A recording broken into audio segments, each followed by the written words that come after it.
avec vous et avec le réseau BusinessUps. On essaye d'en faire à peu près un par mois maintenant. On a pas mal qui vont arriver aussi dans les mois prochains, donc restez à l'affût.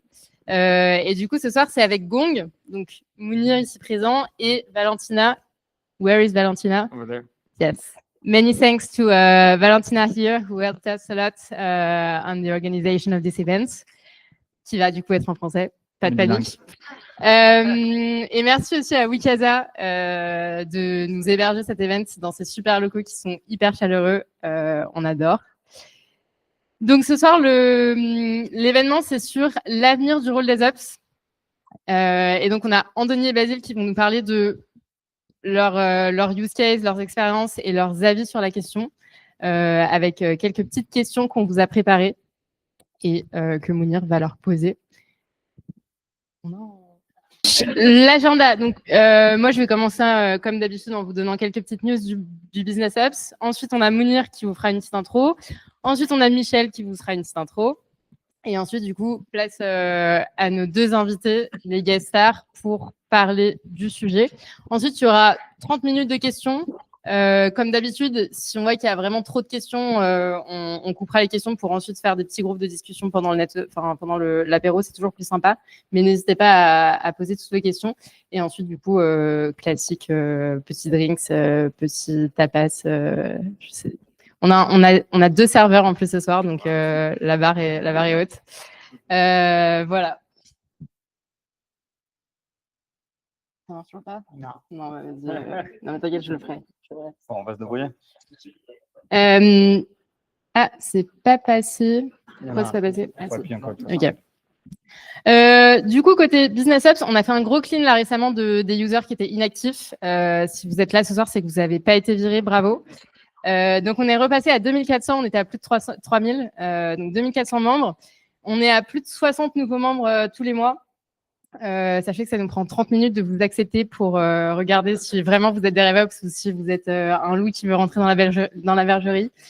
Et du coup, on a un taux de 50% d'actifs tous les mois et 20%, c'est pas passé non plus, mais 20% d'actifs tous les jours. Donc, c'est un des réseaux quand même qui est les plus actifs. Et ça fait toujours plaisir de voir que on aime ce réseau et on aime se parler entre RevOps pour partager nos use cases, avec du coup plus de 600 messages par jour. Et un des channels les plus regardés, c'est celui sur les jobs and profiles, avec du coup 36 offres qui sont ouvertes en ce moment. Et il y en a une ou deux par jour à chaque fois en plus. Donc si vous cherchez un taf, n'hésitez pas à aller voir ce channel. Et un petit mème pour lancer le sujet, parce que l'IA, on en entend parler beaucoup. On sait que beaucoup de gens l'utilisent, on ne sait pas trop ce qu'ils font avec. Et du coup, tout le monde est en mode « Ok, il faut qu'on s'y mette et on a besoin de l'IA ». Du coup, ce soir, on va essayer de répondre aux questions sur ce sujet en vous donnant un peu quand est-ce qu'il faut s'y mettre, pour faire quoi et qu'est-ce que ABTC et Alma ont fait avec, qui pourrait aussi vous être utile. Et je vais laisser la parole à Mounir. Bonsoir à tous, vous m'entendez? Ouais. Super. Donc Mounir, moi je suis commercial chez Gong, donc je suis le loup qui est rentré dans la bergerie apparemment.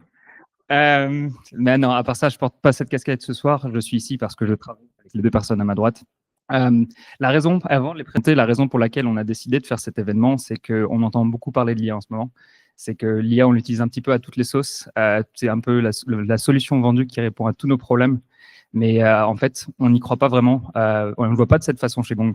On se dit juste que en fait, l'IA est là pour vraiment faciliter la vie des RevOps et surtout des équipes de revenus.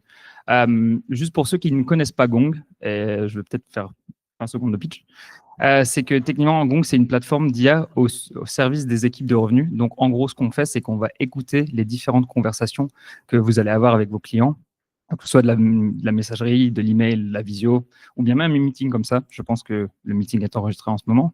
Et donc, ça va vous permettre en fait d'analyser et en tirer de la donnée. Et à partir de là, vous allez pouvoir vraiment savoir ce qui fonctionne, ce qui ne fonctionne pas, et prendre des actions qui sont beaucoup plus stratégiques derrière. Donc ça, c'est le pitch. Vraiment, comment ça se passe maintenant, c'est que, comme je l'ai dit, l'IA est un peu utilisée à toutes les sauces. Et je ne pense pas que l'IA va répondre à tous les problèmes, mais là, en fait, quand on parle avec différents clients, surtout sur le marché français, 3 challenges en particulier ressortent. Ça va être, et je pense que ça peut résonner avec pas mal d'entre vous, ça va être avoir trop de tâches manuelles, avoir de la donnée un peu partout, qui est dans différents outils et qui ne communique pas, donc complètement en silo et perdu. Et le troisième, ça va être un manque de visibilité sur ce qui se passe sur le terrain. Et en fait, on croit vraiment que l'IA va pouvoir aider sur ces challenges parce que la force d'un IA, c'est de pouvoir prendre de la donnée non structurée et de la transformer en données structurées et donc d'avoir des insights qui sont applicables et surtout faciles à comprendre. Et donc, c'est comme ça qu'on pense vraiment vous aider. Puis si je prends un petit peu de recul et on regarde les différents challenges que j'ai mentionnés, on voit vraiment un enjeu clé qui est l'alignement opérationnel. La plupart des sociétés avec lesquelles on discute, celles qui ont le plus de succès, en fait, celles qui ont le plus de succès, elles ont réussi à aligner opérationnellement leurs équipes. C'est-à-dire qu'elles ont changé la façon dont les sales, l'enablement, mais aussi les RevOps fonctionnent. Et on pense vraiment, chez Gong en tout cas, que la fonction RevOps vit un moment charnière. C'est-à-dire que la fonction est en train de changer.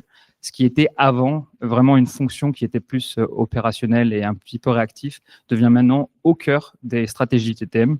Et donc, c'est pour ça qu'on a décidé de déjà collaborer avec Business Operation Network. Donc, merci encore. Pour faire et avoir cette conversation. Et donc, on a décidé d'inviter Basile et Anthony ce soir pour pouvoir discuter avec nous. Et je vous laisse vous présenter si vous voulez. On fait peut-être une petite intro. Ouais. Ah oui, pardon. Excuse-moi, Michel. Oui, merci. Michel Bloch, je suis responsable de l'équipe Super Expansion et Business Operations chez Wikaza. Donc, je voulais vous souhaiter la bienvenue à tous ce soir. Donc, Wikaza, on est une place de marché qui met en relation des consommateurs avec des professionnels qui interviennent au domicile, notamment en coiffure, en esthétique et surtout en ménage, en France, au Royaume-Uni et dans les pays germanophones depuis quelques mois. L'équipe Business Operations, donc je l'ai montée il y a de ça 3 ans. Et ça a été un peu pour nous une révélation, un facilitateur. Et quand on m'a proposé d'héberger ce soir cette conférence sur l'avenir des RevOps, je me suis dit, c'est exactement, enfin, on est vraiment dans la tendance. On a monté cette équipe il y a 3 ans. Aujourd'hui, l'équipe elle ne ressemble à rien de ce qu'il y avait il y a 3 ans. Et dans 3 ans, elle ne ressemblera à rien de ce qu'elle est aujourd'hui. Et la vraie question qu'on se pose, c'est quel va être le rôle de l'IA et comment elle va transformer nos métiers de RevOps et les métiers pour lesquels on travaille. Et donc, ce que tu disais, Mounir, est très juste. Et peut-être s'il y a une chose sur laquelle nous, on essaie d'insister en ce moment, parce qu'on veut bosser avec l'IA et toutes les boîtes veulent bosser avec l'IA et on veut monter à bord du train. La vraie question à laquelle on essaie de répondre en ce moment, c'est quels sont les use cases dont les équipes ont réellement besoin. Et ça, c'est un truc où je vous invite tous à vous poser cette question-là avant de jumper dans le train de l'IA. C'est de vous dire, OK, mon utilisateur final, de quoi est-ce qu'il a vraiment besoin pour pouvoir ensuite l'aider. Et là, ça vous permettra d'affiner ensuite votre ciblage et la mise en place de vos outils, parce qu'aujourd'hui, il y en a des centaines et il y en a qui sont plus ou moins aboutis et surtout qui vont plus ou moins répondre à vos besoins. Donc, j'ai vraiment hâte de voir ce qui va se dire ce soir pour apprendre plein de nouvelles choses. Donc, merci. Du coup, je commence. Donc, Anthony, je travaille chez ABTesty. ABTesty, c'est une solution SaaS qui opère dans le secteur de l'optimisation de l'expérience utilisateur et des conversions. On s'adresse principalement à des sites transactionnels, donc sites retail, e-commerce, travel, entre autres. C'est notre gros focus sur un... On est une approche vraiment sales-led, hein, donc nous, on target le mid-market enterprise. Du coup, on a des cycles de vente de 3 à 6 mois, voire plus. Et donc, on est organisé comme tel, avec voilà, AE, CAM, donc un truc assez classique, je pense. On n'a rien révolutionné. Et en termes d'activité, donc aujourd'hui, on est 270. On bosse, la boîte est française, le headquarter est en France, mais on a des bureaux à l'international. Un des enjeux, on en parlera dans les use cases, mais c'est effectivement comment on casse les silos dans cette organisation internationale. Voilà, que vous dire d'autre? Moi, pour ma part, j'ai rejoint la boîte il y a plus de 12 ans, donc vraiment au tout début. Quand on était à peine 10. J'ai commencé par ce qu'on appelle aujourd'hui CSM, mais à l'époque, ça n'avait rien à voir. On faisait un peu tout et rien. Et ensuite, je me suis occupé du marketing France, donc contenu, lead gen, website, event, RP, entre autres. Et puis après, j'ai transitionné, on va dire, vers des missions plus orientées ops. J'ai eu la chance de faire un bootcamp full stack dev aussi, donc j'ai vraiment pris la tangente plutôt ingénieur, on va dire, et aujourd'hui, je suis dans l'équipe RevOps, un poste de GTM engineer, donc c'est très orienté. Alors, le terme, on peut accrocher ou pas, mais c'est vraiment autour de l'optimisation des process, l'automatisation. Et dans ce cadre-là, effectivement, l'IA joue un énorme rôle. Et depuis un an, un peu plus d'un an et demi maintenant, j'ai un peu cette casquette Monsieur IA chez AB Testi sur la partie vraiment process interne, pas ce qui est lié à l'IA embarquée dans le produit. Donc voilà pour ma part. Merci Anthony. Du coup, Basile, moi je travaille chez Alma. Alma aujourd'hui c'est une société de paiement fractionné, on dit BNPL en anglais. On accompagne les commerçants en fait à optimiser leurs ventes et effectuer plus de volume au travers de solutions de paiement en 3 fois jusqu'à 24 fois, sans frais et avec frais auprès des consommateurs. Donc c'est du B2B2C. On est une boîte sales-led également. On a la particularité d'adresser tous les segments. Donc en vrai, on a des field sales et on fait du porte-à-porte sur des commerçants de quartier jusqu'à des boîtes enterprise. On vient de signer Mano Mano, La Redoute et d'autres. Donc on a toute typologie de cycle de vente de 30 jours jusqu'à 1 an. Donc je vous laisse imaginer en tant que RevOps la complexité de ce setup. Et en termes de chiffres pour la société, on est la boîte à 8 ans, on commercialise depuis un peu plus de 6 ans. On est 360. Cette année, on va faire 100 millions de revenus et on va atteindre la rentabilité. Donc là, on va attaquer. On a un gros sujet, nous, pareil, c'est l'inter. On a déjà des bureaux en Italie et on adresse déjà le Benelux. Et un des gros concurrents sur le marché, c'est Klarna, comme vous savez, ils viennent de faire une IPO. Ceux qui connaissent un peu le marché. Donc, c'est comment on se positionne sur 3-4 prochaines années comme le gros challenger pour les boîtes US qui viennent s'installer en Europe par rapport à Klarna sur ce marché. Et en termes d'équipe, moi j'ai rejoint Alma il y a 3 ans, donc ça fait pas aussi longtemps. Et donc pour la petite anecdote, j'ai eu ce travail parce que j'ai rejoint le réseau Bon il y a un peu plus de 3 ans et demi. J'ai fait 1 ou 2 events, j'ai rencontré du monde et quand il y avait des offres qui sont sorties, c'était chez Alma et chez Spendex, j'ai candidaté et en fait j'avais rencontré le potentiel futur manager à l'époque lors d'événements. Donc comme quoi la boucle est bouclée. Et aujourd'hui l'équipe, on est 7, ça fait 2 ans et demi que je la manage et on se structure autour de 3 pôles. Un pôle Ops, donc il y en a un MOps, il y a un Sales Ops, présent. Un pôle Eng, où on a un Salesforce ingénieur et également un gros ingénieur, il y a Elliot qui est là-bas, go-to-market engineer, aujourd'hui, les termes peuvent s'utiliser, et des business analysts. Voilà. Donc, 2 parcours bien différents. On va creuser un petit peu là-dedans après. Juste avant de rentrer dans les questions sérieuses, on avait 3 questions pour briser la glace, comme vous êtes que 2. Je vais vous demander de choisir une question parmi le chiffre 1, 2 ou 3. Basile, choisis. 2. Elle va me faire rire celle-là. Préfères-tu être coincé sur une île déserte avec un directeur commercial ou un directeur marketing? Okay. Je ne le prendrai pas personnellement. Il n'y a pas de bonne réponse. J'aime beaucoup un directeur marketing, mais je suis pas sûr. Je pense qu'on rigolerait bien quand c'est sur l'île déserte, mais je suis pas sûr qu'on en sortirait, quoi. Je choisir le plus pragmatique de l'équipe, donc le directeur commercial. Je pense qu'il y aura un niaque pour sortir de cette île. Bonne réponse. Et donc toi, Anthony, entre 1 et 3. D'accord. Préfères-tu avoir un nombre illimité de prospects, mais pas de café, ou tout le café que tu veux, mais des difficultés à trouver des prospects? Ce serait plus pour tes équipes, mais si tu veux les pénaliser. Sans hésiter, un nombre de prospects illimité, je peux très bien me mettre au thé. Voilà, rationnel. Bon, écoute, super, merci. Bon, maintenant, on va rentrer dans les questions un peu plus sérieuses.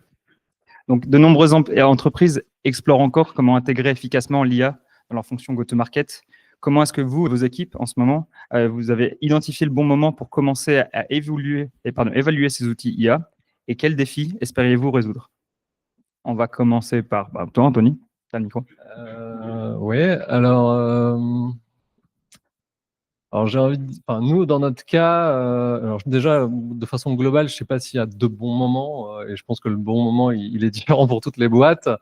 Nous, je sais, quand on s'est posé la question il y a 1 an et demi, c'est parce qu'on a été bombardé de messages dans l'actualité. On ne pouvait pas échapper effectivement à cette déferlante IA qui est même encore plus ancienne, mais vraiment depuis 1 an et demi, moi je trouve que ça s'est accéléré parce que c'est un marché effectivement qui est tiré par l'offre. Du coup, on a été soumis, on nous a présenté énormément de use cases et on a vu une opportunité, nous, de répondre à un enjeu spécifique assez rapidement, assez facilement. C'était comment s'assurer en fait que toutes les équipes aient accès facilement à l'information. Ça peut paraître tout bête, mais ce que je disais aujourd'hui, avec plus de 12 ans de recul, on a testé 36 000 solutions de knowledge management, toutes celles que vous connaissez, hein, très clairement. On n'a pas spécifiquement une culture de l'écrit très forte chez AB Testy. Donc, il y a pas mal de legacy, donc des docs un peu partout, beaucoup d'outils différents. Et le pain, c'était vraiment faciliter l'accès à cette donnée. Et il y a un peu plus d'1 an, on a eu des use cases qui étaient facilement déployables en termes de, justement, aller taper dans cette énorme base de connaissances pour répondre à des questions que les équipes en interne, que ce soit les équipes, alors plutôt les équipes go-to-market, donc les équipes sales, les équipes CSM, voire produits ou marketing, pouvaient avoir. Et donc, nous, le premier challenge, c'était vraiment faciliter l'accès à l'info, gagner du temps sur cette recherche. Et donc, on s'est effectivement doté d'une solution un moteur de recherche boosté à l'IA. Donc, en gros, un bon gros système de RAG avec des solutions. Aujourd'hui, il y en a plein sur le marché. Hein. Donc, je pense à des boîtes comme Sana, Slide, Notions AI et autres. Et donc, nous, on a commencé par là parce que en fait, on s'est dit quel est le use case qui va profiter le plus à l'ensemble des collaborateurs, sur lequel on n'a pas énormément de challenge technique, parce que solution prête à l'emploi, on a juste à connecter nos différentes sources de données et pouvoir commencer à déjà se faire une première idée de l'usage, des use cases que chaque équipe peut en tirer. Et puis, au fur et à mesure, les solutions évoluant, on arrive sur des systèmes un peu plus de création personnalisée d'assistants, voire d'agents maintenant. Donc, c'était ça. Et si je reprends la question, les défis, c'était vraiment faciliter l'accès à l'info et gagner du temps. En fait, ça paraît assez basique comme ça dit aujourd'hui, mais ça reste encore un enjeu assez clé pour nous. Et si maintenant on prend un peu de recul sur tes 12 ans, maintenant, quels sont les critères les plus importants? Si tu pouvais tout refaire, en fait, quels seraient les critères les plus importants pour recommencer? On referait peut-être de la même façon. Nous, les critères, vraiment, c'est time to value. En gros, est-ce que ça va être compliqué à intégrer? Est-ce que ça s'intègre correctement avec notre stack? Donc, notre stack, juste pour vous donner un ordre d'idée, c'est Salesforce, c'est Gong. Ça va être Slack, Google Drive, Confluence, Jira, notamment. Et aussi ce qu'on estime être le temps d'adoption par les équipes. Donc, chatter avec un assistant, c'est pas très compliqué. Donc, nous, on a commencé par là, très clairement. C'était ce qui paraissait le plus simple. Et après, on a itéré sur des choses plus compliquées, où là, on est plus sur une solution sur étagère, mais sur plus des workflows un peu sophistiqués, où on va dire, des processus IA, où l'IA intervient à un moment donné. Donc, à un moment, on fait un call LLM pour répondre à un besoin spécifique, mais tout ça s'intègre dans un cadre plus large. Et les choses qui nous ont fait commencer à transitionner vers ce genre de workflow, c'est l'amélioration des modèles. Très clairement, quand on a pu contrôler l'output d'un modèle avec un schéma de données structuré, donc ça facilite grandement quand même les workflows downstream, on va dire, et la facilité en fait d'orchestrer tout ça avec des outils comme n8n ou autres. Et aujourd'hui, c'est les deux grosses méthodes qu'on a. C'est donc la solution d'assistant custom et des workflows sur n8n. Très clair. On rentrera dans les use cases un peu plus tard. Pareil pour toi, Basile. Donc toi, ça fait 3 ans maintenant que tu es chez Alma. Donc quel était l'état déjà de l'IA chez Alma? Et ensuite, même question. Alors, quand on parle de l'IA, il y a l'IA générative et autres. Nous, on utilisait beaucoup, mais ça, c'est plutôt la data science, mais d'un point de vue algorithmique, parce que nous, on est une boîte de crédit. Donc, en vrai, tout se fait sur le taux de défaut, donc on l'utilisait déjà. Et d'un point de vue pur risque. Et sur les use cases, on a commencé par des use cases qui étaient moins critiques, dans le sens de l'enrichissement. Donc, on a pas mal travaillé, du coup, sur, à l'époque, des lambda. Maintenant, donc lambda, c'est sur l'écosystème AWS. Maintenant, on a migré sur Google Cloud Function.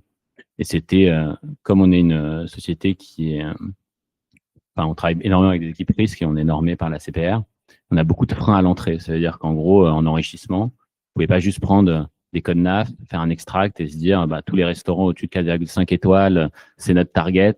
Dès qu'il y en a qui se créent, on y va et c'est la fête. On avait des taux d'échec de plus de 80% quand on envoyait des batchs, parce que il fallait que la boîte fasse pas partie de certains MCC, il fallait que la société fasse tel niveau de B2B, qu'elle fasse du e-commerce ou non. Enfin, il y avait pas de dropshipping. Donc, en fait, on a vite eu besoin de ces nouveaux modèles d'IA générative pour aider à faire gagner du temps aux sales, parce qu'on se retrouvait en fait avec, on était censé leur faire gagner du temps et les listes qui étaient sorties, elles avaient des taux de rejet de plus de 80%. Donc voilà, on a travaillé sur, donc à l'époque c'est Lambda et maintenant c'est Cloud Function, et ça a permis d'améliorer drastiquement, en fait, au travers de 5-6 Cloud Function, nos taux d'acceptation par les sales sur l'enrichissement. Il y avait la même chose au niveau de l'équipe PMI sur des curseurs ou autres. Donc, il y avait des initiatives un petit peu dispatchées au sein de la boîte. Et après, en effet, au sens, on va dire, l'IA a pris au global, tant du knowledge management au niveau de la boîte, ça fait un peu plus d'1 an. Il y a eu tout d'abord une grosse FOMO, tout le monde s'y mettait. Vous regardiez les posts d'Alaner, c'était on est déjà très très très loin. Donc, quand on regardait un peu ses peers, il fallait s'y mettre, quoi. Donc, il a fallu d'abord qu'on définisse le bon partenaire. Donc, il fallait quelque chose qui soit dans nos grands critères multimodal, parce qu'il y a des LLM qui sont meilleurs pour tout ce qui est raisonnement, mathématiques, d'autres qui sont meilleurs pour l'extraction et de l'analyse de texte. Donc, en fait, il fallait trouver un outil qui était multimodal. Il fallait surtout, on est très à cheval sur la RGPD parce qu'on a la donnée de plus de 10 millions de consommateurs.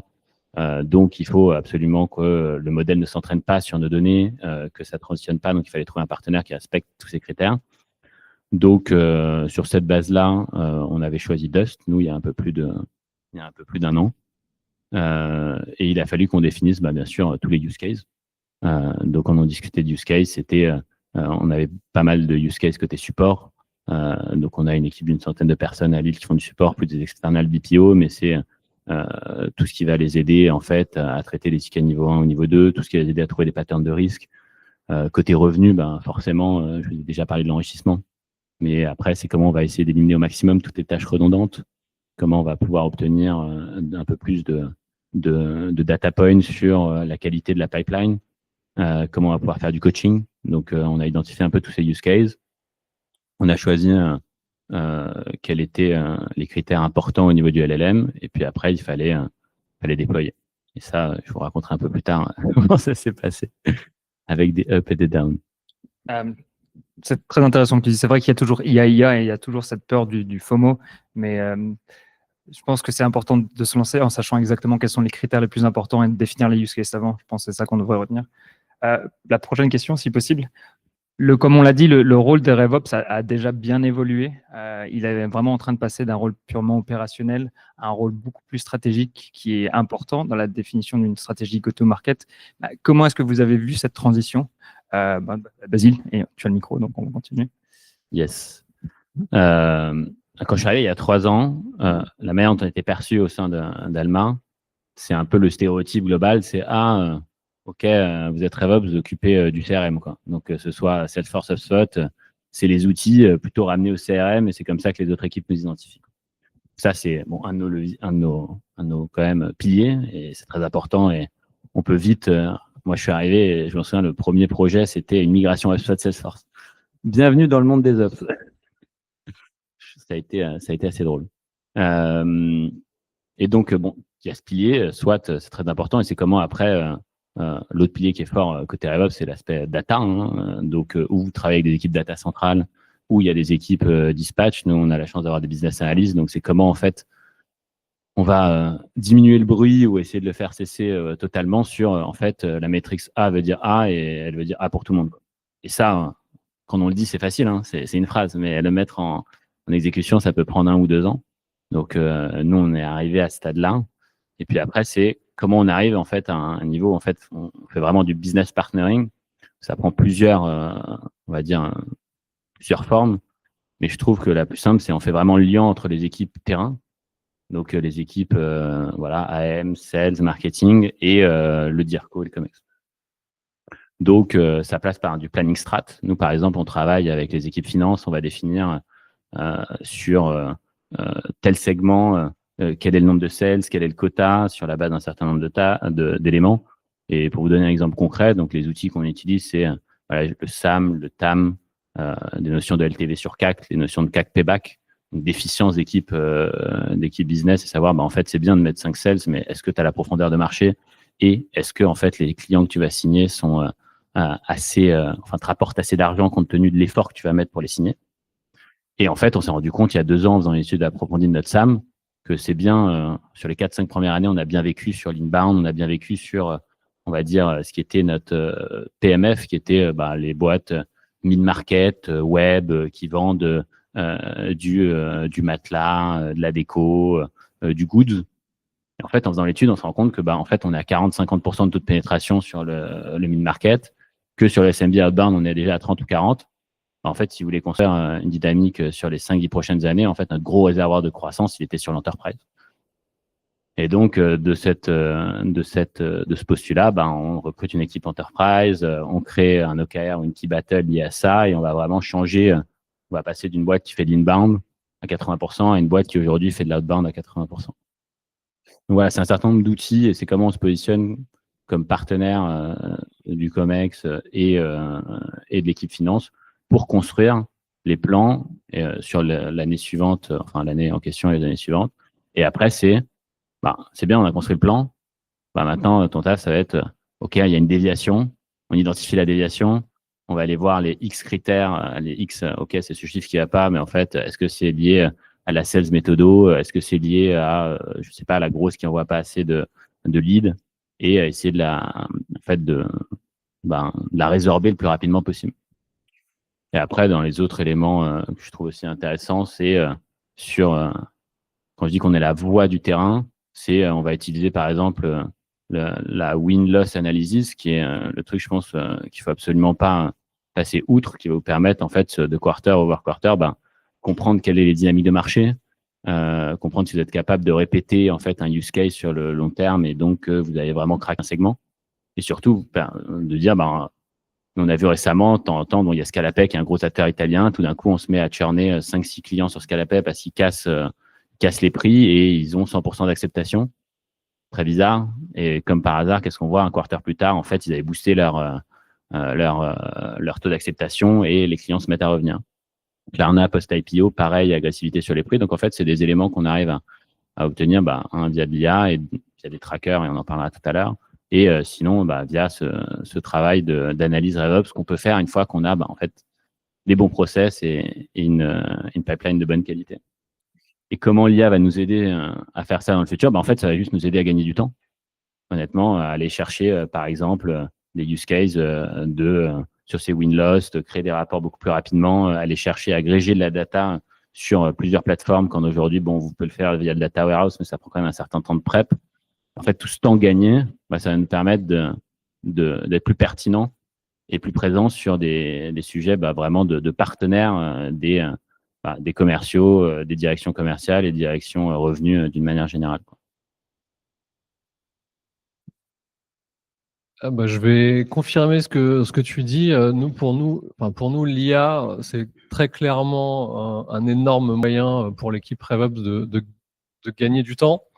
Donc, que ce soit par exemple au niveau de l'enrichissement de la donnée, beaucoup plus rapide qu'avant, beaucoup plus poussé qu'avant. Ça débloque aussi naturellement des use cases auxquels on avait du mal à répondre. Alors, je vous donne un exemple tout bête.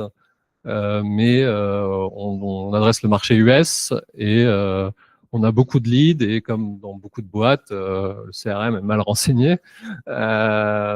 Lorsque quelqu'un de l'équipe marketing nous demande je veux segmenter ma base pour organiser un event à New York, trouve-moi tous les contacts qu'on a à New York. Bon, rien que ça paraît bête, mais c'est pas possible. Enfin, c'était difficilement faisable parce que voilà, on n'a jamais eu un niveau d'entrée de data suffisamment quali. Et là, avec l'IA, voilà, identifier, retrouver les profils LinkedIn, aller récupérer le contenu des profils, savoir qu'il est basé à New York Metropolitan Area, savoir que ça c'est New York. Rien que ça, déjà, c'est des use cases qu'on peut débloquer facilement et donc gagner du temps là-dessus. Donc, c'est vraiment déplacer du temps qui était, je vais pas dire perdu, mais bon, pas très bien utilisé, on va dire, sur des tâches beaucoup plus valorisantes. Et du coup, ça débloque pas mal de use cases. Tu parlais de win-loss analysis. Aujourd'hui, quand on regardait notre Salesforce, on perdait un deal. On avait 2-3 notes lapidaires, on gagnait un deal, on avait le dernier concours pour la schématiser. Et en fait, là maintenant, voilà, on peut réanalyser toutes les conversations qu'il y a eu sur une opportunité perdue, et puis on peut retracer en fait pourquoi on a perdu, avec parfois des verbatim, des analyses beaucoup plus poussées, et toutes ces choses-là, en fait, par le passé, c'était quasiment impossible à faire parce qu'on parle de données, d'énormes volumes de données non structurées. Personne dans l'équipe RevOps n'allait se taper l'analyse de 36 000 calls pour aller savoir pourquoi on a perdu, pourquoi on a gagné. Donc, on se basait sur de la donnée purement quali de la part du sales et on passait à côté de beaucoup d'informations qui va effectivement permettre d'orienter des choix stratégiques sur le type de compte qu'on doit finalement adresser, là où voilà, il y a des choses à améliorer dans le produit, dans notre approche commerciale, etc. Donc c'est vraiment en fait plus, et je rejoins ce que tu disais en intro, avant on était perçus, je pense, comme ceux qui construisent la machine et s'assurent que la machine fonctionne. Et là, on est plus dans le rôle de, je pense, de copilote à aider effectivement les gens au final, les équipes, les leaders, soit sales ou autres, à prendre les décisions, quoi. Donc c'est plus du partnering, effectivement, comme tu l'as évoqué. C'est vrai, je pense que vraiment le but de l'IA, c'est de remplacer tout ce qui est, on va dire, intuition ou anecdotique maintenant par la réalité des conversations. Je pense que c'est là où on voit beaucoup de bénéfices. Le rôle des RevOps a évolué. L'IA elle-même a aussi changé. On parle de Gen A, Gen IA maintenant, mais aussi d'agents. Vous qui faites partie des sociétés technologiques, ou aussi vous gérez des équipes, comment est-ce que vous utilisez l'IA tous les jours, en fait? C'est donc le use case. Alors, il y en a plein. Ça va être assez basique, mais je pense que déjà, moi, je l'utilise tous les jours. ChatGPT, l'application Mac, je l'ai toujours ouverte. À titre perso, c'est beaucoup d'assistants code, parce que voilà, c'est une partie de ce que je fais. Voilà, j'ai besoin de créer une requête SQL un peu compliquée pour répondre à une analyse. Voilà, on peut le faire assez facilement. Il y a tout ce qui va être enrichissement voilà, apprentissage, aller creuser certains topics. Un truc basique, mais vraiment dans le domaine international, beaucoup de relecture de mails. Je sais que tu as des slides pour présenter ça. Ah ouais? Oui, normalement. Bah, si tu peux passer, non, c'est juste derrière. Ouais. Ouais, et après, ouais, voilà. Et alors, sur la partie plus au sein de l'équipe RevOps, donc ce que je disais en intro, donc vous utilisez Dust, nous on utilise une autre solution qui s'appelle Realm, mais la logique est la même. En fait, ce qu'on voulait, c'était effectivement permettre à tout à chacun d'accéder rapidement à l'information. Je disais, je parlais du contexte international. Alors, on s'est rendu compte que donc là, on parle d'outils qui se connectent en fait à différentes sources de données. Donc là, vous avez un exemple enfin, vous voyez à peu près notre stack technique aujourd'hui. Et l'idée, c'est vraiment de naviguer à travers cette base de connaissances qui est donc très riche et de facilement trouver l'info. Alors, on s'est rendu compte de trucs intéressants parmi les meilleurs usagers, on va dire, de ce type de solution. On a tous les nouveaux. Donc, pour l'onboarding, c'est un gain de temps phénoménal. Et surtout, les populations donc, qui travaillent à l'international. Parce que, bon, même si voilà, il y a beaucoup d'outils de com, faut pas se leurrer, il y a quand même pas mal de silos et de difficultés de partage de l'info quand vous êtes un AE qui est tout seul au milieu du Mississippi ou du Missouri, ou, enfin, peu importe. Et donc ça nous a vraiment facilité la vie et je le vois dans l'usage, que ce soit des recherches, des assistants, des profils qui vraiment utilisent le plus ça, et on a des très bons éléments qui ont été onboardés très très vite et qu'on ramp up très facilement parce que voilà, ils peuvent se faire une idée rapidement sur l'historique d'un deal, d'un account, etc. Avoir accès aux propals qui ont été envoyés facilement sans avoir à découvrir notre Google Drive qui est tentaculaire, comme certainement beaucoup d'entre vous ici. Voilà, donc ça c'était super utile. Et donc les use cases, c'est vraiment donc la recherche. Je peux juste passer, voilà, donc c'est déjà tout bêtement, mais alors c'est de la recherche sémantique, donc voilà, comme si vous utilisiez Google, on va vous ressortir toutes les sources de données qui répondent à la question. Ça te permet aussi ensuite de se faire une idée du contexte qui va être utilisé pour le deuxième use case, qui est la création d'assistants. Donc là, en gros, c'est ni plus ni moins que du RAG sur nos bases de connaissances. Donc, chatter avec nos docs, que ce soit via OpenAI, Claude ou autre. Avec effectivement rapidement toujours la possibilité de voir les sources et pourquoi il ressort l'information. Donc, ce qui permet d'évaluer, bon, ça c'est un autre sujet, mais la propre qualité des données qu'on a en entrée, donc la qualité de nos bases documentaires. Et le troisième use case, donc là, on va être plus dans la création d'assistants personnalisés. Ça commence à venir sur la logique d'agent. Pour être totalement transparent, on n'y est pas encore. Et je ne sais même pas si on a vraiment envie d'y aller, enfin de laisser une IA gérer automatiquement certaines actions, notamment l'update de Salesforce. Pour l'instant, nous, on est plutôt dans l'optique voilà, human in the loop. Donc, on pourra vous montrer d'autres use cases par la suite, mais on génère beaucoup de choses via l'IA, mais il y a toujours une phase de validation de l'humain avant de soit enregistrer une info, soit updater une info. Et donc là, ouais, la solution qu'on utilise a lancé récemment tout ce qui est tool, action, et donc là, on va vraiment tester ça plus dans le détail. Je vais pas encore énormément de retours d'expérience à faire là-dessus. Et un des premiers use cases qu'on a fait avec cette solution, c'est la réponse au RFP. Très clairement, RFP ou RFI, donc Request for Proposal ou Information. Et là, c'est assez basique, mais on reçoit de la part de nos prospects souvent des fichiers Excel avec une liste de questions à répondre. On balance ça à l'IA. Enfin, on a un assistant qui est spécialisé sur la réponse Ouais, RFP avec une base de connaissances ultra spécifique. Donc, c'est nos pre-sales en fait qui gèrent cette base de connaissances. Donc, s'ils devaient répondre manuellement à un RFP, ils utiliseraient cette base-là. Donc là, l'outil se sert exactement de la même base. Et du coup, on automatise une grosse partie de la réponse et ça fait gagner un temps de malade aux pre-sales. Et voilà. En tout cas, c'est comme ça qu'on a commencé pour nous. Après, on a des initiatives, des use cases plutôt spécifiques. Je vais te laisser commencer. Ouais.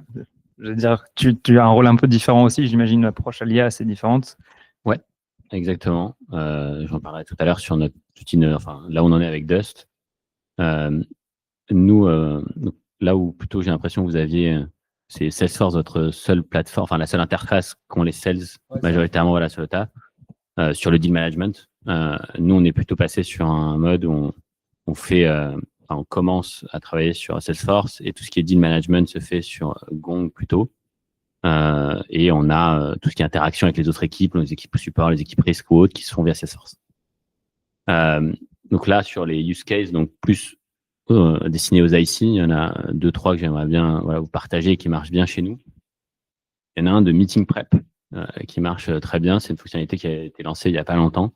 Ce qui est pas mal parce qu'en fait, elle se base sur tout l'historique des conversations et des échanges que vous avez eus avec votre prospect.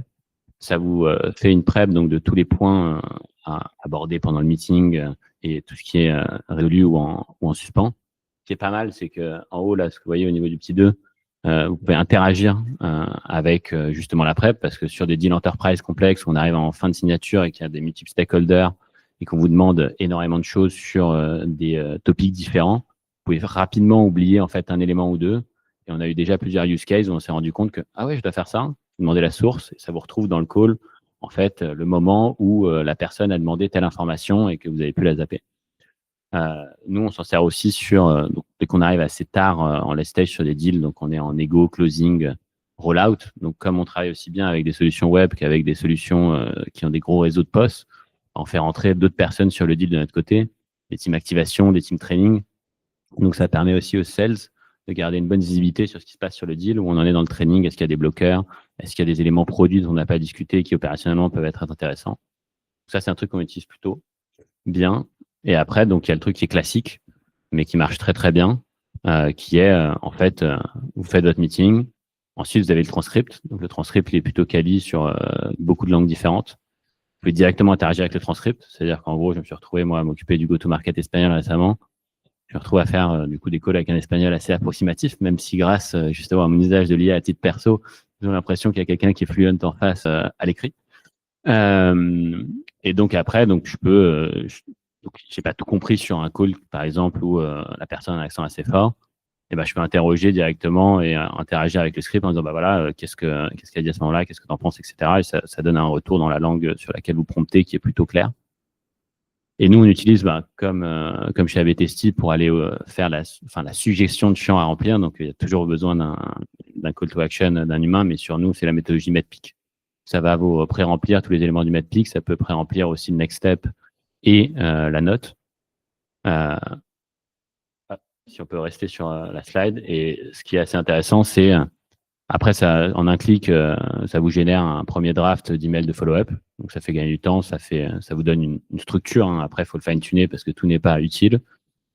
Et ce qu'on a, je remercie Paul parce que c'est Paul qui a fait ça récemment et qui a travaillé du coup sur des agents qui vont sur des calls spécifiques. Donc, votre call de disco, votre call de value démo, avec un prompt vraiment tailor-made avec 9 questions, vous dire, pour faire l'auto-évaluation, que le manager n'ait pas besoin à passer dessus sur chacun des calls, vous sortir une note sur 5, sur 9 critères différents, notant, donc vous voyez sur la droite, en disant, ouais, ok, on a bien abordé le pain point, le planning, par contre, les next steps n'ont pas été abordés, ça permet de faire l'autocritique posteriori. Donc, c'est utilisé avec parcimonie, donc il y a les meilleurs élèves qui, eux, vont utiliser tous ces éléments d'IA, et puis il y en a d'autres qu'il va falloir prendre par la main. Mais c'est des choses qui sont déjà en fait opérationnelles, pertinentes, et avec des taux d'hallucination qui sont quand même assez bas grâce à l'amélioration continue des modèles, quoi. Donc ça, c'est sur la partie plutôt IC. Sur la partie plutôt manager et RevOps, ce qui est intéressant, donc on aime beaucoup cette vue. qu'on utilise en fait avec tous nos sales managers. Donc vous avez, donc là c'est juste un zoom sur la pipeline. Donc vous avez pipeline, best case, commit, one. Vous les connaissez, hein, c'est les stages, pas les stages, mais les niveaux de confiance différents que vous avez au sein de Salesforce. Et deux éléments qu'on utilise, donc c'est le deal scoring, donc qui est plutôt bien fait sur une multitude de critères, et vous avez en fait le détail des critères. Donc une bonne note n'égale pas un deal qui va se closer. Par contre, une mauvaise note, vous êtes sûr qu'il y a un problème. Ou le mec a brûlé les étapes et il s'est mis directement en négo closing alors qu'en fait un tiers de son med peak est rempli. Ou en fait, ce qu'on aime bien aussi, c'est la vue avec les activités. On peut voir que en fait, il y a des deals sur lesquels il y a beaucoup d'activités, et des deals sur lesquels il ne se passe pas grand-chose. Il n'y a pas de secret. Hein. S'il n'y a pas d'input, l'output va être forcément mauvais. Et un autre élément sur lequel on utilise aussi et qui fonctionne plutôt bien, c'est qu'on commence à être une équipe commerciale. C'est des petites équipes, les sub-teams, mais on est quand même 50-60. Il y a des gens qui sont en sick leave, il y a des gens qui partent en congé maternité, paternité. Et en fait, quand vous faites des handovers sur les deals, il y a ce que vous voyez en bas à droite. Donc, dès que vous voulez deep dive sur un deal, vous pouvez faire ou un brief summary ou un in-depth, un drill down sur un deal sur la base des 90 derniers jours, toutes les interactions qu'il y a eu. Et ça vous donne ou une très bonne note de passation si la personne n'a pas pu partir dans les bonnes conditions, ou sinon une vision claire quand vous êtes manager sur le deal si vous n'avez pas pu le suivre en détail depuis quelques semaines. Merci. Ouais, alors nous, de notre côté, on a. Alors, il y a pas mal de use cases qui se recoupent, mais en fait, on utilise les mêmes outils, mais on ne les utilise pas de la même façon. Ce que disait Basile, nous, nos sales, ils vivent plutôt dans Salesforce. C'est là où ils font leurs quotes, ils suivent leurs forecasts et autres. Et donc, c'est plutôt traditionnellement l'outil de base qu'ils utilisent. Et nous, notre parti pris, ça a plutôt été de faire exactement ces mêmes use cases, mais de pousser l'information directement dans Salesforce. La base étant souvent, effectivement, les calls, les transcripts de Gong. Et donc, les use cases, ça va être les mêmes. Ça va être, je suis un sales manager, je veux savoir, ou même un des fondateurs de la boîte, je veux savoir qu'est-ce qui se passe sur un compte. Je sais qu'on est en RFP avec telle boîte. Qu'est-ce qui se passe? Il veut un résumé. Donc, du coup, en fait, ce qu'on va faire, c'est prendre tous les calls, analyser les contenus de tous ceux qui sont associés à l'opportunité ou au contact, enfin, ou à l'account au global. Ça va être ça. Ça va être faire la même chose, mais avec une vue plus sur l'opportunité. Alors, l'account, c'est plutôt quand, dans une approche client, rétention, on veut savoir ce qui s'est passé. Juste sur le port, ça va être plus dans une logique vraiment newbies pour voir soit assesser le deal, hein, voilà. Donc ça donne une vue assez classique qu'on pousse directement dans Salesforce. Il y a toute une logique effectivement de pré-remplissage d'infos. Alors nous, notre parti pris, c'est effectivement ce que je disais tout à l'heure de laisser la main. Donc en fait, on suggère. Donc là, typiquement, à chaque fois qu'il y a un call qui a lieu, on détecte voilà, la nature du call. Si c'est un call newbies, par exemple, on va avoir des prompts spécifiques qui vont aller générer un output adapté à la nature du meeting. Donc, si c'est un call de discovery, nous, on va se focaliser sur notre méthodologie Spiced avec des points, donc des éléments à remplir spécifiques. Et donc là, on va lui pré-mâcher le travail. Donc, il reçoit une notification Slack. Et là, en fonction de comment il est organisé, soit ça lui génère une note dans Salesforce sur l'account, s'il n'a pas encore de porte. S'il a déjà une porte, là, on va lui balancer une notification Slack où il va pouvoir éditer directement dans l'interface de Slack ses champs. Donc, en l'occurrence, il y en a 6. Et on lui rappelle, ce qu'on voit sur l'écran, là, on lui rappelle toujours l'input qu'il a rentré ou qu'il a validé précédemment. Donc, comme ça, il a l'historique et on essaye d'écraser, enfin, on évite d'écraser ce qu'il a pu manuellement rentrer. Et puis après, il doit noter aussi les éléments du Spiced, ce qui permet en gros d'améliorer effectivement la qualité de la donnée qu'on a dans Salesforce. Et encore une fois, quand on va générer un deal summary ou un deal assessment, on va notamment se baser sur ces champs pour enrichir du coup l'analyse. Et on a les mêmes cas de figure, les mêmes use cases, handover par exemple, une fois qu'un deal est signé, donc il y a une passation qui est faite avec le CAM, donc qui va gérer le contrat par la suite, et puis le CSM qui est attribué au deal, et pour faciliter donc tout simplement l'accès à ce qui s'est dit, hein, est-ce que le sales n'a pas dealé un truc en loose day qui n'est pas dans le contrat, mais que le client a bien en tête. Donc tout ça, en fait, ça ressort, et donc ça donne un premier niveau pour savoir qui sont les stakeholders, leur niveau de maturité, l'historique, c'est quoi leurs objectifs, etc. Et donc, toutes ces infos-là, ces données non structurées, c'est une mine d'infos effectivement très intéressante que toutes les équipes peuvent utiliser, parce que là, on se focalise sur les sales, les CAM, mais les pré-sales, par exemple, typiquement, lorsqu'ils doivent, quand on les sollicite pour intervenir et donc faire une démo un peu poussée de notre outil, ils peuvent très facilement accéder à ces historiques et savoir que la problématique du client, c'est ça. Il est sur, je sais pas moi, Salesforce Commerce Cloud, donc il doit certainement avoir des contraintes ou des spécificités à lui. Et donc tout ça, ça l'aide en amont. Et on peut imaginer, alors aujourd'hui, je pense qu'ils ne le font pas, mais le marketing peut très bien faire la même chose pour rechercher des use cases, trouver des intervenants, savoir quel est le contexte du compte. Et un cas assez marrant, parce que c'est notre CEO, on a fait rapidement un workshop, on en reparlera sur les enjeux, mais d'adoption, et on a fait des ateliers pour onboarder les utilisateurs à bien utiliser ces outils.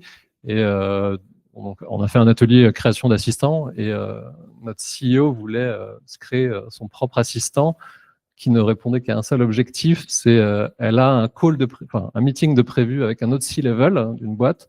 Elle a besoin de savoir quoi lui raconter, quoi.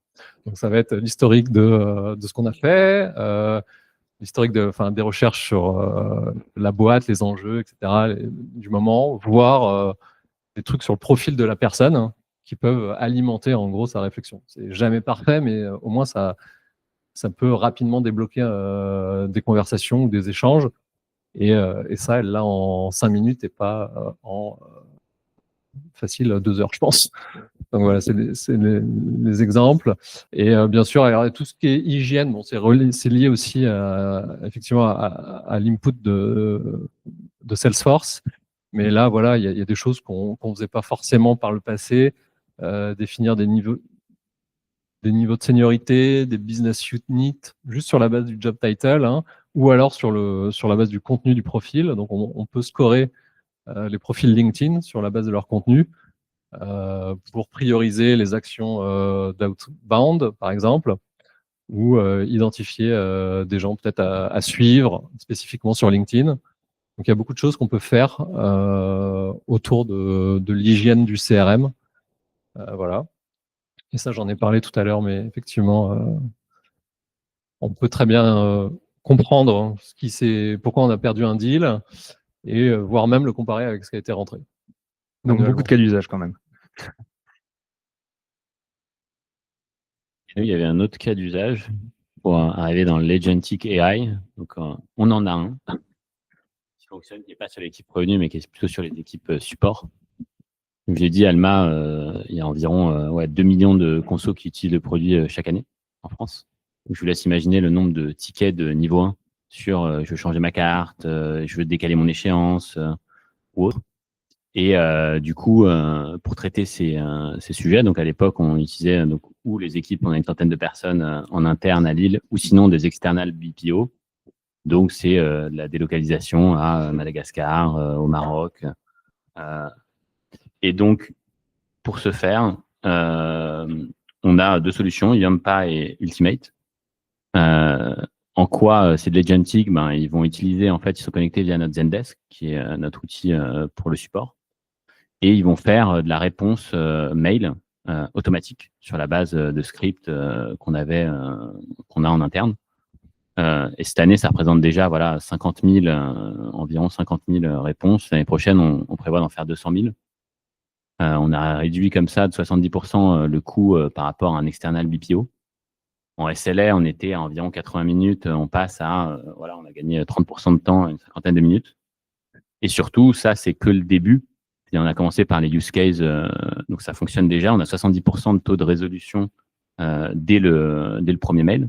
Pour l'instant, nos solutions agentic font pas le deuxième et le troisième email, mais c'est l'objectif dès 2026. Si tu peux mettre slide juste après. Merci. Je vous ai dit, aujourd'hui, on traite principalement les sujets de niveau 1, donc il y a 4 niveaux hein, dans le métier du support, 4 étant très critiques, 1 étant très simple. Ça, on les traite déjà à niveau conso sur voilà, changement d'échéance, changement de carte, vouloir payer en un coup via SEPA. On va l'ouvrir à la partie du coup marchand, sur les marchands plutôt SMB, sur en fait rajouter un nouvel utilisateur qui aura des droits différents, tout ce qui est KYB, qui est très pain de notre business, quand on a un business réglementé, donc tout ce qui est onboarding marchand, c'est très compliqué. Donc répondre pareil à tous ces tickets de niveau 1. Et l'objectif, du coup, starting 2026, c'est être plus connecté seulement à Zendesk, mais au dashboard marchand, donc l'équivalent de notre back-end côté Alma, pour pouvoir avoir des usages encore plus forts et pas être sur seulement le premier niveau de réponse, mais le deuxième et le troisième. Et donc, c'est déjà, dès l'année prochaine, 200 000 € de marge, enfin d'économie par rapport à... Ça changerait en interne et au contraire, on va, grâce à ça, travailler sur des tickets encore à plus forte valeur ajoutée, mais remplacer une partie des external BPO qu'on avait à date. Donc là, vu qu'il reste à peu près 5 minutes, donc on va passer à la dernière question, mais on va ouvrir les questions à l'audience après. Juste, quel est votre principal conseil pour les entreprises qui vont probablement commencer à investir ou qui viennent tout juste de commencer à investir dans l'IA pour améliorer le rôle des RevOps, ou le quotidien des RevOps? Alors moi je vais dire que faut pas sous-estimer tout ce qui est adoption, les problématiques d'adoption. On a malgré le fait que certains use cases peuvent être très shiny, on constate encore qu'il y a le fait, enfin les sales, mais pas que, ont encore du mal à avoir le réflexe d'activer ces assistants ou faire appel à des choses qui, sur le papier, effectivement, peuvent leur faire gagner énormément de temps. Donc, il y a beaucoup d'éducation encore à faire, de redites. Donc, ça passe par nous, en tout cas, c'est comme ça qu'on le voit, c'est beaucoup d'une part d'évangélisation. Donc, pour vous donner des exemples très concrets, on a une sorte de All Hands tous les lundis, où j'interviens rapidement en 1 minute, 2 minutes pour expliquer ce qui a pu être sorti, les initiatives qui peuvent être menées à droite à gauche par différentes équipes. Donc, c'est pour vraiment leur ancrer ça dans la tête. On fait pas mal de workshops. Alors au début, on a fait, quand on a pris la solution d'assistant, là, on a fait un onboarding global à toute la boîte, mais en fait, ça se perd très vite.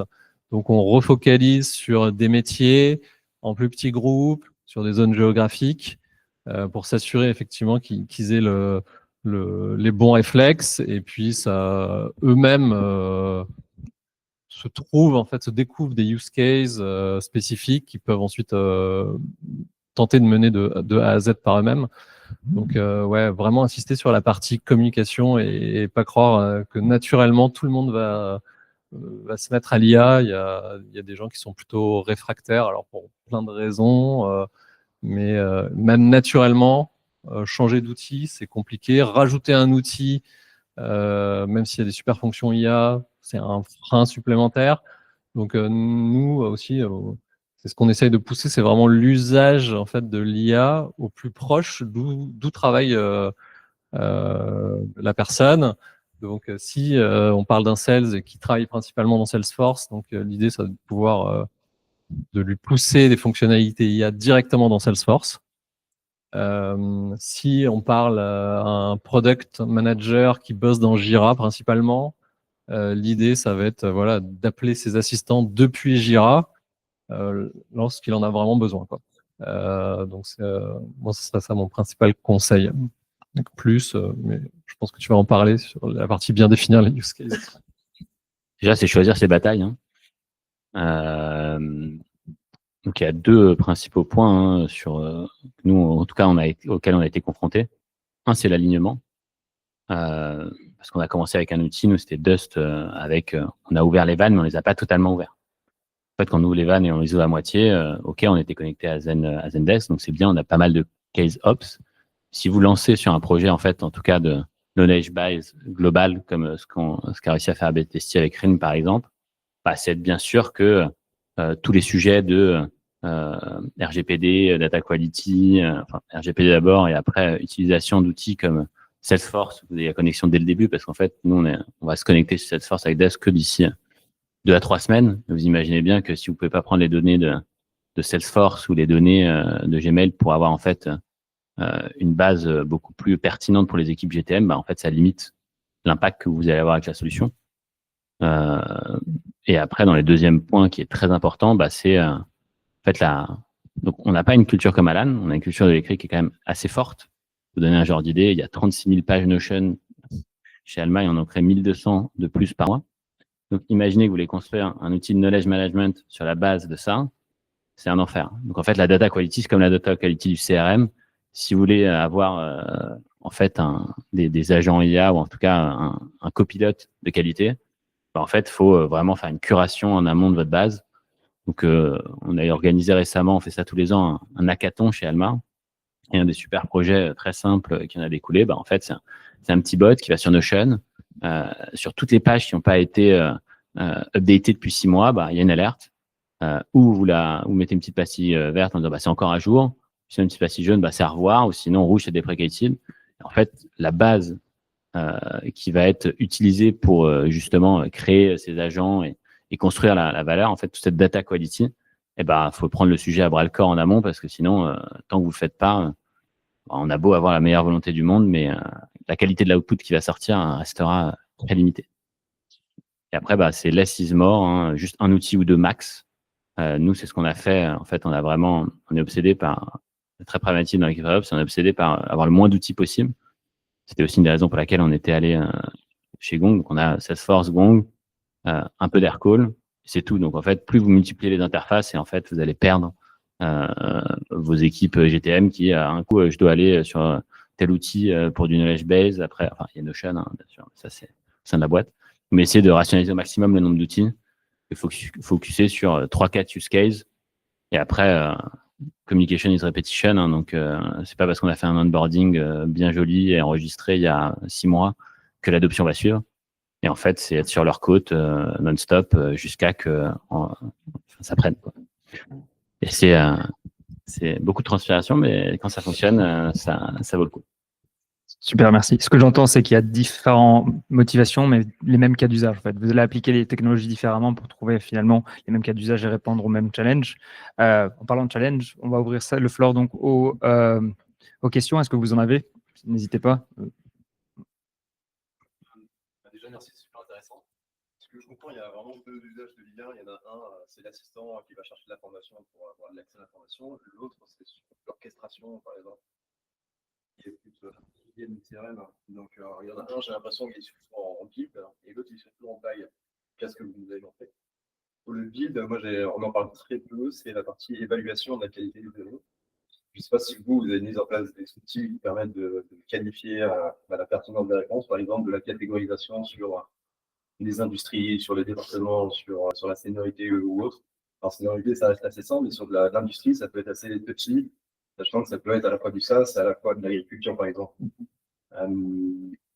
J'imagine que Workflow, c'est d'aller chercher de l'information, des research sur le site web, sur le HTML. Ouais, alors nous, c'est beaucoup d'orchestration de calls à des calls API, pas des LLM, mais à des providers de données, type voilà, Clearbit, SimilarWeb et autres.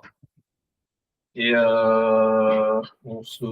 y a une petite couche de recherche qui vient plutôt checker, compléter, plutôt qu'on se base là-dessus. Donc, typiquement, les use cases classiques, c'est on veut automatiser une partie de l'outreach. Donc, si je dois mentionner l'industrie du client. Alors nous, dans Salesforce, c'est ultra normé, hein, donc on a travel / tourisme / je sais pas trop quoi. C'est pas ce qu'on veut intégrer dans le mail, hein, tu vois, donc on va vouloir dire dans le secteur, je sais pas, de la réserve hôtelière ou ce genre de truc. Donc c'est là où on ajoute cette petite touche d'IA pour requalifier, re-sous-segmenter. Et pour répondre à ta question, il y a encore beaucoup de travail à faire sur la partie évaluation, assurer la qualité de l'output.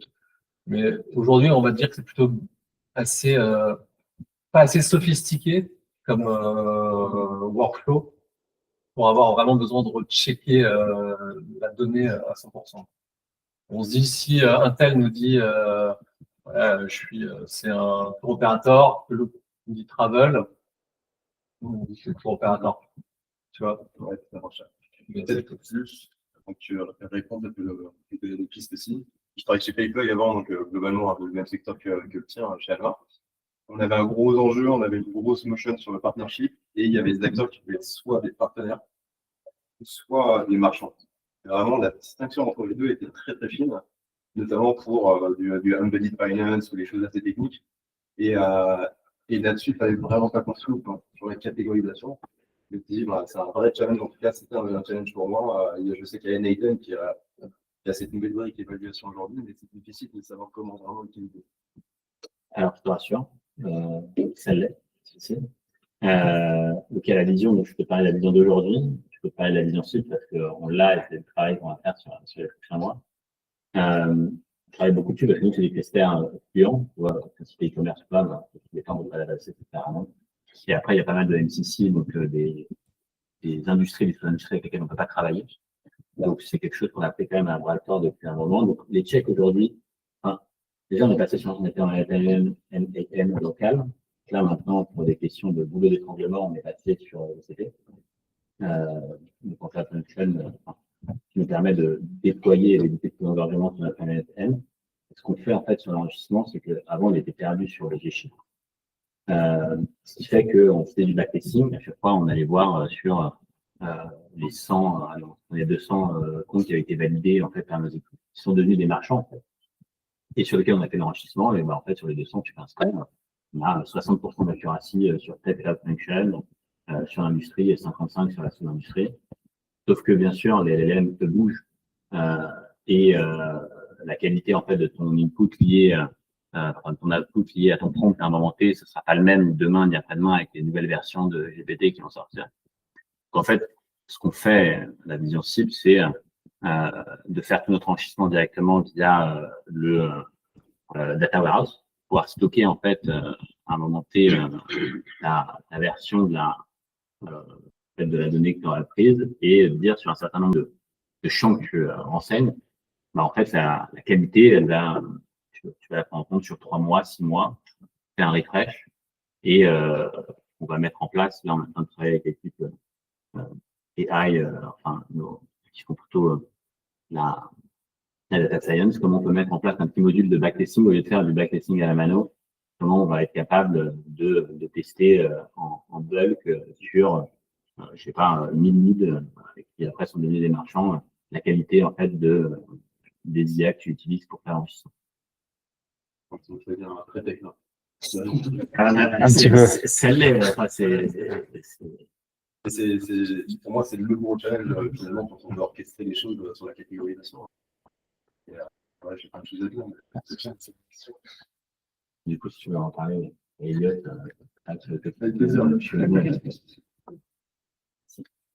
je sais qu'on a dépassé un petit peu le temps, donc si vous avez peut-être une dernière question.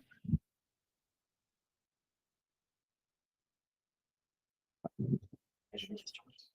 Il y en a deux. Merci pour votre présentation. Tu parlais tout à l'heure, Basile, de taux d'acceptation, notamment sur les comptes de revenus. Tu disais 80% étaient rejetés par l'équipe sales. J'ai un peu l'impression qu'avec les équipes sales, c'est toujours complexe ces sujets-là. Ils ont tendance à binariser, de dire que la donnée est fausse ou vraie. Donc, à partir de quel taux d'acceptation, finalement, ça fonctionne, que ce soit sur cet exemple de liste de leads ou plus généralement? Alors, il n'y a pas de taux magique, malheureusement. Mais en fait, qu'est-ce qu'on a fait pour essayer de réduire le risque, enfin, le fait qu'on me dise, en fait, le lead rejeté, il est pas bon. On a fait des cross-checks avec d'autres équipes. Par exemple, on avait beaucoup de disqualifications, par exemple, d'équipes italiennes, qu'on a fait avoir aussi par les équipes SMB Inbound France, et lead, pour savoir est-ce qu'en fait, un refus était un vrai refus ou c'était juste, en fait, le marchand est trop petit flemme. Okay. Donc, il a fallu déjà, ouais. C'est important de savoir est-ce qu'on met c'est un vrai taux de disqualification ou pas.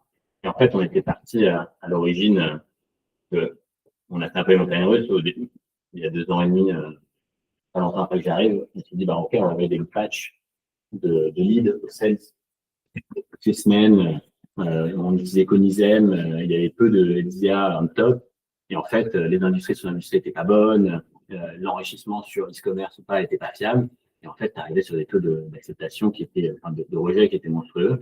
On a refocus tous nos efforts sur SimilarWeb, principalement parce que sur SimilarWeb, tu as toutes les bonnes infos de trafic, et le trafic était la donnée la plus fiable qu'on avait pour estimer si on allait faire du volume sur un marchand e-commerce ou non. On mettait notre cascade d'enrichissement dessus. On allait faire un extract des, je sais pas, tous les sites qui font plus de 20 000 de trafic SimilarWeb. On faisait un enrichissement, enfin, on faisait traiter à la mano par tous les 16. Ça te donnait un SAM, tu vois, de 2000, 2500 à compte. Et ben, ces 2000, 2500 accounts, il y en a, allez, 1000 qui étaient dispatchés au sein des équipes sales et les 1000 autres qui étaient en attente sur un utilisateur SAM et sur lequel on veut faire du nurturing, on va essayer des autres solutions à terme comme Topo ou équivalent, travailler des signaux sur ce qui est périphérique à ce qui est travaillé par tes sales. Mais on est parti d'un traumatisme tellement fort de nos équipes commerciales que ça arrivait sur du mieux parce qu'il y avait un peu plus d'intelligence, parce qu'on allait backtester justement les différentes fonctions GCP qu'on utilisait, donc sur e-commerce, sur B2B, l'industrie, la sous-industrie et l'AOV. Quand on arrivait sur des niveaux d'acceptation, de fiabilité suffisants, tu vois, autour de 60-70%, en fait, tu avais juste un ou deux critères, genre c'est e-commerce ou pas, en fait, c'est très binaire. Donc, à partir du moment où tu as utilisé celle-là, tu sais qu'il y a pas mal de leads qui vont passer. Et après, ça va être OK, non, il fait du dropshipping. OK, le dropshipping, c'est plus compliqué à aller chercher, mais le temps de check va être réduit et tu vas gagner, je sais pas, tu vas passer de 20% d'acceptance à 40 assez facilement. Bon, après, tu as des paliers et aller chercher l'incrément va coûter de plus en plus de cher en termes de temps. Donc, où est-ce que tu veux mettre ton OK. De toute façon, on va pouvoir continuer les questions autour des verres et de la nourriture là-bas, mais on vous laisse aussi simplement vous remercier d'être venus si nombreux, d'être restés un peu plus longtemps que prévu aussi. Donc, j'espère que c'était intéressant et ensuite, ben voilà, allons networker, quoi. Merci.